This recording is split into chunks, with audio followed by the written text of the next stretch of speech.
Do you ever wonder what your zodiac sign says about you? Do you ever wonder what the cosmos have for you? Then look no further. On today's show, we're going to have Northern Astrology. They are researchers and cosmic consultants, so this will be a good one you don't want to miss. But before we jump into that, let's have a word from today's sponsor. Are you looking for clean energy without jitters and bad side effects? No sugar, artificial sweeteners, or preservatives? With a good source of energy from green tea and B12?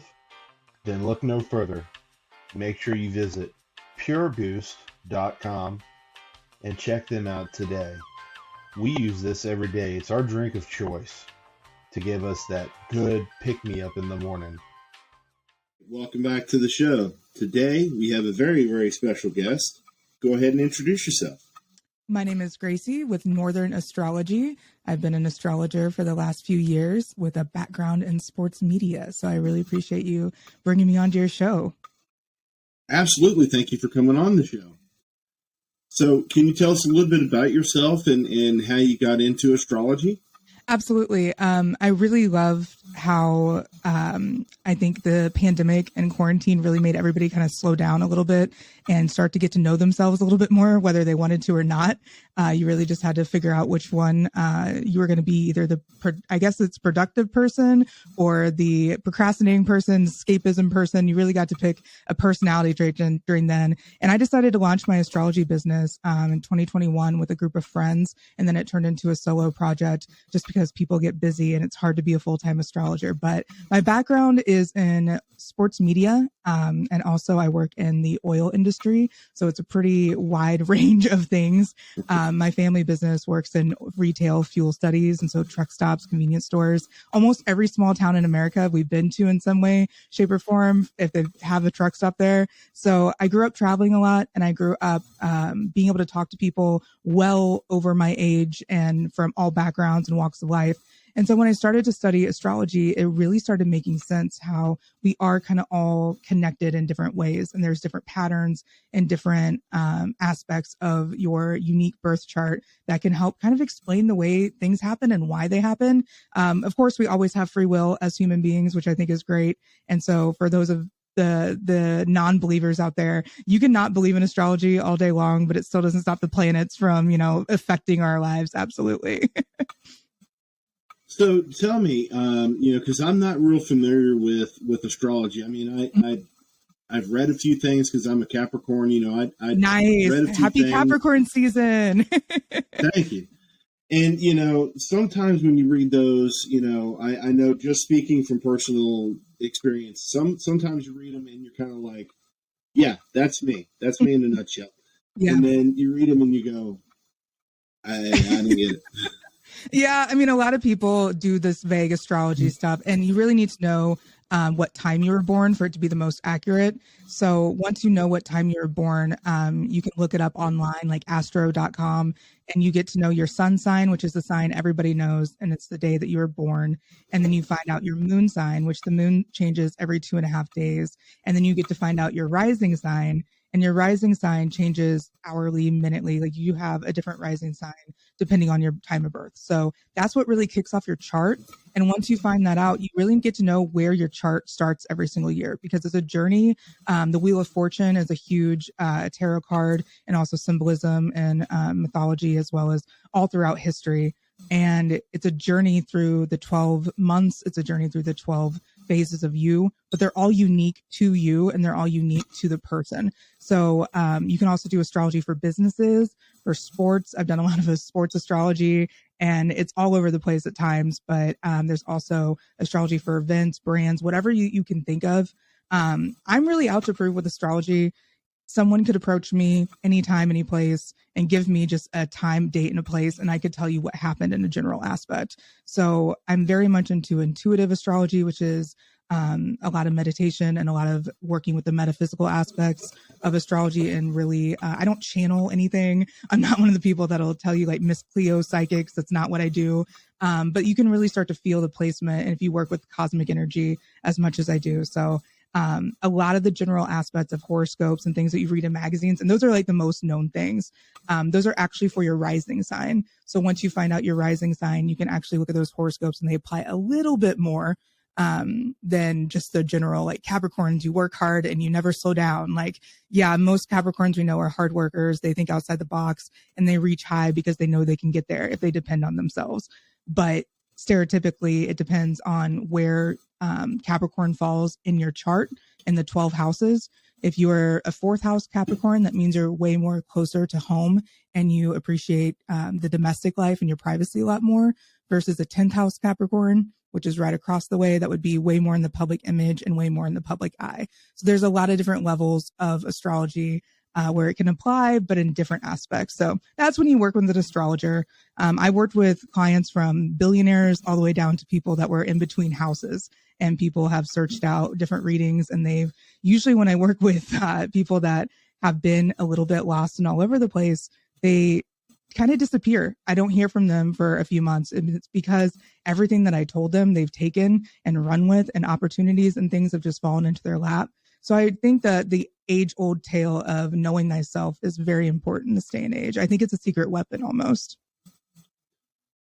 Yeah, and you know, for people like myself who know nothing about it, I mean, you explain it in such a way that even me not knowing anything, I could tell you that that makes some sense as far as the way you explained it. Yeah, well, I'm glad it resonated on some level. Most of the time, I just think I'm talking in symbols, and it's like, I feel like Nicolas Cage in National Treasure. I'm like, does anyone understand what I'm talking about? So what do you feel is so important when it comes to astrology? And, you know, as you touched on, you know, the time that you were born and you know, your zodiac sign, and why do you think that is such an important thing for us? Well, personally, I found astrology when I was at a very, very low point, which made sense once I knew what was going on in the stars. But I was very much against it. I would call people who did yoga just weirdos. I'm like, oh, they're just hippies, whatever. And I would just be in my own little like corporate type A personality, just go and go and go. And then I started getting sick, and it was around when I was 29 years old. And when you're 29 years old, it's known as your Saturn return. And Saturn comes back to teach you a lesson or give you a giant reward in the area of wherever he is in your chart. For me, it was in the 6th house of health and physical well-being. And so for me, getting sick with this mysterious illness was so pretty much destined for me to happen. So when I was talking to an astrologer, it was, I believe, late 2018.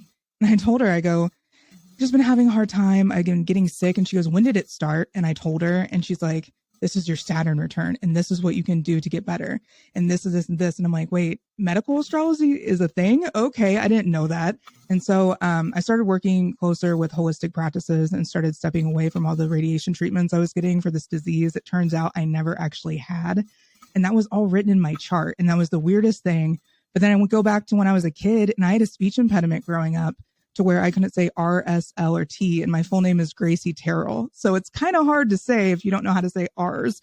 And one day I looked up the alphabet in astrology, and R in astrology goes with Sagittarius. And I don't have any Sagittarius placements in my chart. So I was always missing that R. I also had it show up as a speech impediment in my chart when I was getting a reading. Somebody was like, did you have a hard time talking when you're growing up? And I'm like, how would you know that? You know, I talk for a living now, so nobody would think that like that would be difficult for me, but it was. And I overcame that speech impediment, and it was kind of just a little bit too eerie for me to ignore. And so once I think that you can dive in to see things that make you a little bit different, or the things that make sense, I think it'd be a very healing process, to the point where my mom lost a child before I was born, and I started going into her chart, and we were going through that. And I'm like, oh, wow. So what happened around this time and this time? And she goes, why did you ask me that? And I was like, well, because it shows right here that you suffered a tremendous loss. And then she told me about that story, and I was like, wow. And my mind is just blown. You know, I host seminars and workshops all the time, and people who've never heard of it, I'll give them a certain date, and they'll be like, wait, that was the day that I got sober. And I'll open a book, and it'll show the symbol for that day is 2 chickens dancing around drunkenly flapping their wings. And it was like this moment where this woman just was like, I can't even believe that this is real. And I just got goosebumps. But it's just like those little tiny moments where you have with people. I mean, I think you know it when you have interviews with people. Conversation heals everything. And so if you can talk to somebody about what happened and maybe find out a little bit more of the why, I think that's a super healing moment to have, for sure. Oh, most definitely. Most definitely. And then, you know, when I stumbled across your Instagram, I started scrolling through, and I know somebody I'm in the automotive field, Oh, cool. repair side of things. And one of the auto parts places here in where I live has a parts pro who believes in you know the astrology and things like that. And yeah, I always thought she was a little too into it, but when you explain it happens. It makes sense to a degree. I mean, like with anything, I would imagine even with this, you could do it to an excessive amount and be a little maybe over the top, but I'm not 100% sure because I'm no, absolutely. I literally make fun of astrologers who cannot step away from it. Like I've been around people that are like, well, you're just doing that because of this, and they'll just go into your chart. I'm like, or I'm just doing this because I'm a human being and I'm having a natural reaction. Like, leave me alone. I took an astrology break this summer from July till about October. And I relaunched my company. My old astrology was called Dim Planets, and I loved it, but it was just a little bit too much of a meme account. It wasn't really anything like serious. In Northern astrology, there's a point in your chart that everyone has. It's called your North Node, and it's not actually a planet or anything like that. It's it's an angle on the moon's nodes. And so every single, I think it's 2.5 years, they change. And so your North Node is your destiny point, and it looks like a little bit of a horseshoe with 2 circles on the end. And I love working with it's like a northern star in your chart. And when I found out that mine was in the 10th house of public image and career in Pisces, I'm supposed to be like a healer in the public space. That didn't really go with my career in sports media at all. And, you know, in the oil industry, I think that the energy industry in general is incredible, but you get it. It's like, honestly, with astrology, a great way to put it is like restoring an old car that you've never seen before and just trying to make it work, you know. And it's like with people, we all start with this like divine blueprint, and that's what astrology is. But with trauma, with time, with life experience, you can get worn down, you can get rusted over, whatever it is. But like finding that magic again and finding like little things that make sense to you. I would love to do a star chart report for you. That'd be so much fun. If you want to send over your birth information and details, I would love to just do one and show like a little bit of what I do, because I think it's so interesting and fun. Definitely. Yeah, I'll have to get with my mom and find out. Yeah, everybody has to go call their mom. It's such a thing. Right? They're just like, I have to go figure this out.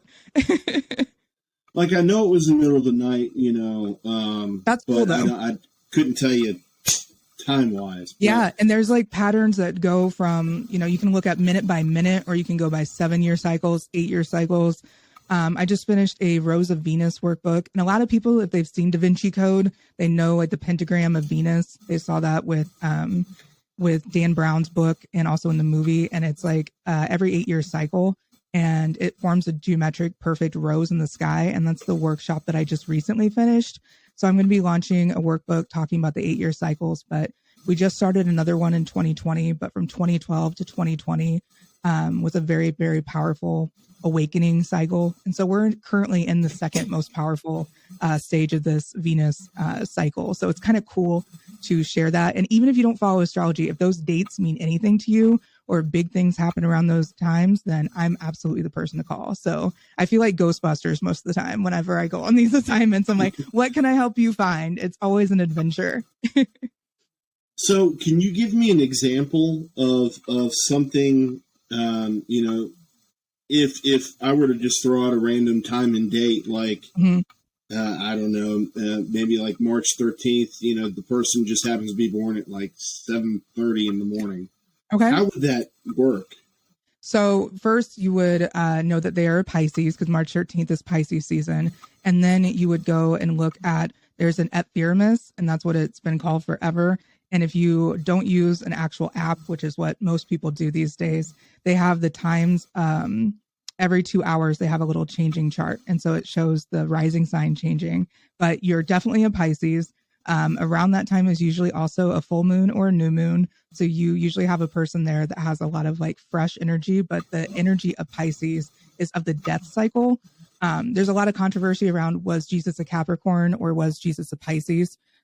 Just because Pisces being represented in the Jesus symbol, for a lot of people have seen the little fish with Jesus in the middle, or WWJD. Virgo is representative of Mother Mary and the Virgin. And so there's a controversy about the winter solstice, of course, with the heliocentric and everything, where everyone's like, okay, Christmas, we all know this isn't the actual birthday of Jesus, right? But that was in Pisces. So March 13th, the week before, March 7th, was supposed to be the birth date of Jesus. So that's just a little fun fact for you. Yeah, that person would just have to look up, what time they're born, and they could type it into any website. And then you could find out your sun, moon, rising, like I talked about. But then you're going to have your Mercury sign, Mars sign, Jupiter, Saturn, Uranus, Pluto, Neptune, all of those things. But yeah, I can look it up real quick if you wanted to give me your birthday, and then I could tell you what moon it is at least. Those so things are always January. fun. Yeah, no problem. It's January 18th. Okay, perfect. Let's see. I'm going to put this here. And then January 18th. And do you have a year? 83. Okay, perfect. I'm an 88 baby, so there we go. All right. So you have a Pisces moon, so that's kind of cool. You have a Capricorn sun and a Pisces moon. So that's funny that you mentioned a Pisces sign. So even though you have that like tough, rigid Capricorn, you're going to have a lot of sensitive emotions, and you're going to be very much in tune with that March frame. March is a very karmic month. So I don't know if Marches are more difficult for you, or if March and like February, March ever kind of like historically speaking, if that's been an emotional time, or if there's been a lot of like ups and downs through that period of your life at all. But that's what I can tell you about your birthday. Yeah, definitely February for sure. I lost my dad and my brother in the month of February. Man. See, and that's the thing. It's like with that Pisces moon, you never really lose that connection, because I don't know if you feel any sort of psychic abilities, or if you've always been strong intuition wise, or if it's something that you've ever tapped into. But for that to have happened, that's very poetic in a sense with astrology. Astrology would definitely be able to tell you a little bit more about that, but that's definitely a huge emotional pull there. Definitely. That's very interesting that just from that little tidbit. Just in that little bit, without knowing your location of birth, without knowing the time, all of that stuff. That's very, they have astrocartography too. So you can even get a map of places. Like I'm born on my Saturn line, and that's a very sense of responsibility and duty. And it's very like ancestral type of energy. And so since I'm a second generation Kansas Cityan, it's very exciting. That is wild. Yeah. And see, that's the thing. It's just these little things like that. And I didn't mean to completely off track there, but yeah, it's just definitely one of those moments where I'm like, see, it's at its work again. Yeah. I mean, it's one of those things where it's hard to believe, but at the same time, you're kind of like, how did you get that from this? Yes. Yeah. And I read a lot too. I promise I'm not just one of those that just like, hey, for $4.44, these angel numbers, you can have your ex get back together with you. I can't even stand that type of stuff. I'm like, don't book a reading. Ask me when your ex is going to call you. I have no idea. I'm not like that. But my favorite thing, I love turning non-believers into believers. So I enjoy a challenge. I enjoy people who don't necessarily believe, working with corporate people. And I will mention certain things. I'm like, oh, did that happen in this month? Oh, did that happen in that month? And they're like, how did you know that? I was like, well, it's my job. But it's fun to have that kind of like, it's not a cutting edge or anything or secret weapon, but it's definitely a way to connect with people more. I found astrology to help me tolerate a lot more people, because I'm like, oh, that's why you are the way you are. And it's a little bit more helpful to like understand the human connection, but it's still the most powerful thing in the world to be able to talk to people and relate to them, regardless of background, regardless of race, gender, anything like that. Astrology is very non-discriminative. It definitely does not care if you're having a good day or bad day. It still happens. And that's the biggest thing. It's like, you don't have to believe in it, but I promise if you give me 1 hour of your time, I will definitely help you unsolve some mysteries. Yeah, so I'm curious, the seminars that you do, what do they look like? And is it like a group thing or like a small group? Or? Yeah, I mean, honestly, I'd love to do in-person work, but with Zoom and everything that we have these days, it's so much easier to just hop on a call and you can record everything. But it's usually about an hour and a half, 2 hours long. And those are just like workshops. Right now I'm building up a library of them so I can just launch everything and everyone can just have a free library. I want to make sure everything I keep is free. This information is something that has been lost a lot of times. I'm currently reading a book that talks about hypnosis patients, and they take them back to past lives. And they're talking about the astrology work from the 400s and it was during the Inquisitions and everything. And they looked at astrology in a totally different way. And this is like a brand new book that just came out. And I'm sitting here like, am I going to have to rewrite everything I've ever learned? And it's just like, no, you don't have to do that. But, with my seminars, it's years of history work. It's years of understanding anthropology. It's understanding how real life works. Not a lot of astrologers or mystics in this day and age have had that corporate background. So I've teamed up with a few different people. Love and Science Network on YouTube is one of them. They have a huge following. And they started off doing tarot reading, but they did a workshop in late October. That was my most recent one with the Venus pentagram.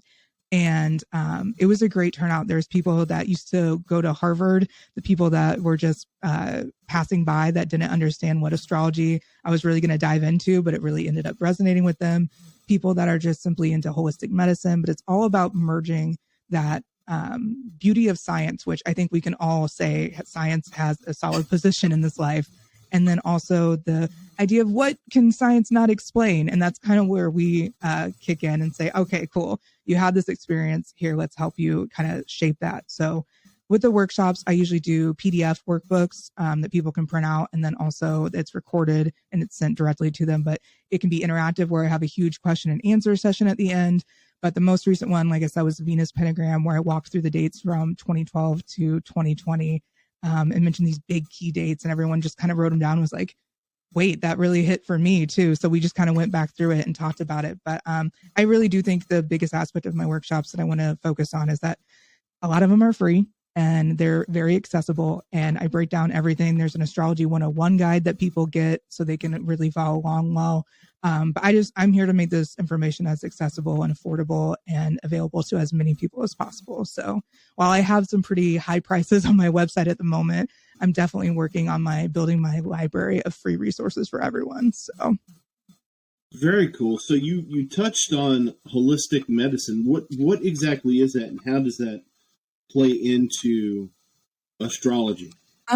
Being as much at one with nature as possible is where I found my practice is best.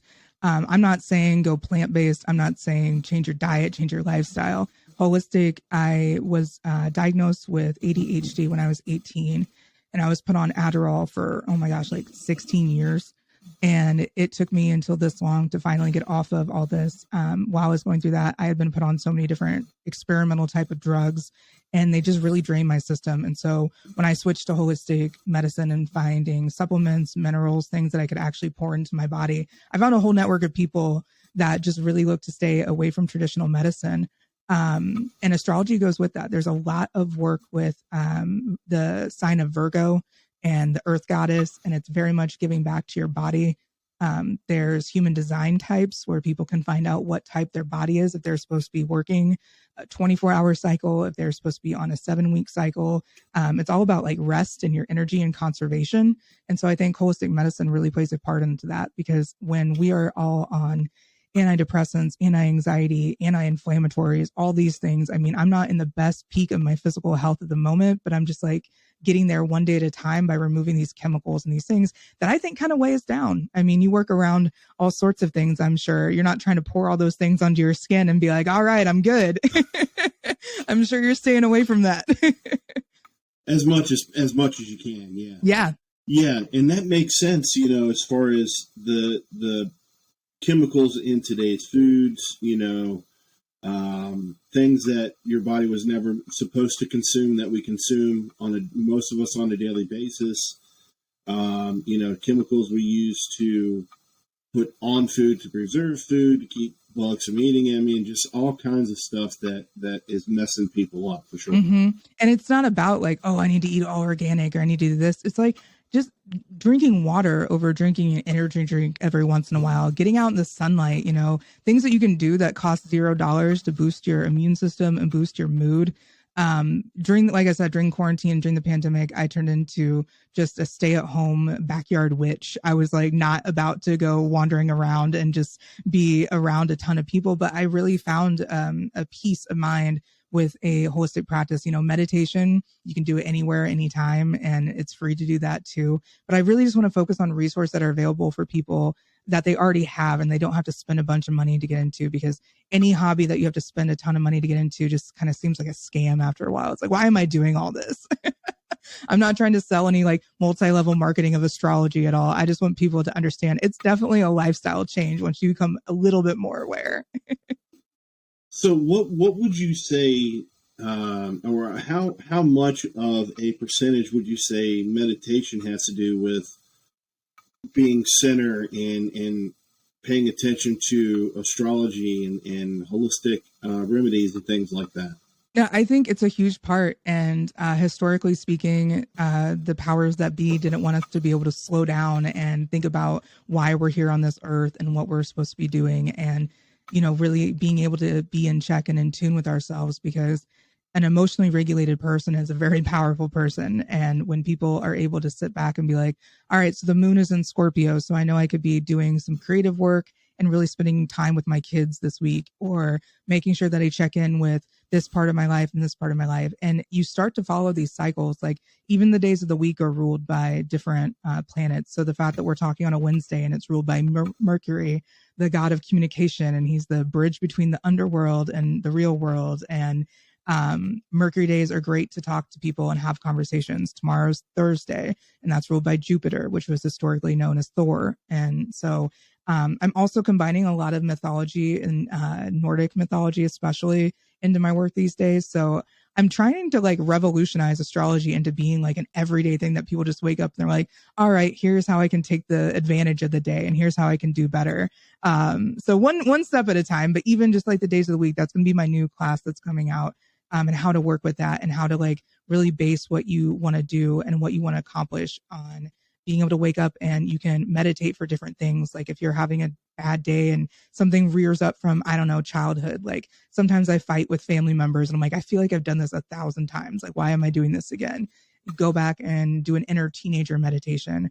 There's so many different resources to be able to, if somebody's willing to take the time to be quote unquote selfish these days and pour energy into themselves, I think it's the greatest tool. Know thyself is there all over history for a reason. And I think it's because once you slow down and really acknowledge that there's so much going on within, then you don't really seem to need all the things around you. Like I think a lot of the material stuff has dropped from my life as much. I like the Steve Jobs look. I'm like, I'm just going to wear one color shirt, one pair of pants, and it'll be this, I'll buy 8 pairs, but it'll all be the same look, because it just like cuts down time.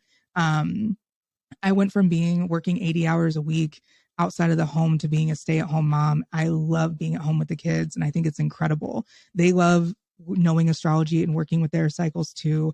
And it really helps understand like family and friends. It's always a great Christmas gift or holiday gift of sorts. I get all sorts of people being like, all right, so they've never understood astrology before, so please speak to them like baby level. I'm like, totally fine. It's very easy, but meditation's a huge part of it, because I think if you can allow yourself 15 minutes a day and that's it, if that's the only amount of time that you can dedicate to yourself between meditation and just stretching yoga wise, I feel like your energy is going to move around your body naturally. And people who have time to think about things start to gravitate to the why, the how, and those big questions that I think everyone should be asking themselves every once in a while. Most definitely. So as far as being, trying to get a part of some of your seminars, where can people find those and where can people find you? Yes, you can go to northernastrology.com and there's going to be workshops and resources page. I also have a blog that I update every other week or so with my thoughts, musings, sharing. Sometimes I just tell personal stories and people have to deal with that too. But the workshops are on there. And then on social media, it's at North Astrology. Very cool. Well, listen, I appreciate your time. This has been very informative. As soon as I get that information, I'm so excited. Everyone has to call their mom after talking to me, and I love that. But it's been a real pleasure, and I've learned a lot for sure. Awesome. Well, thank you so much for having me. It's been fun. Absolutely. Well, I hope you have a good rest of the afternoon, and good luck with everything in the future. Thank you so much. You too.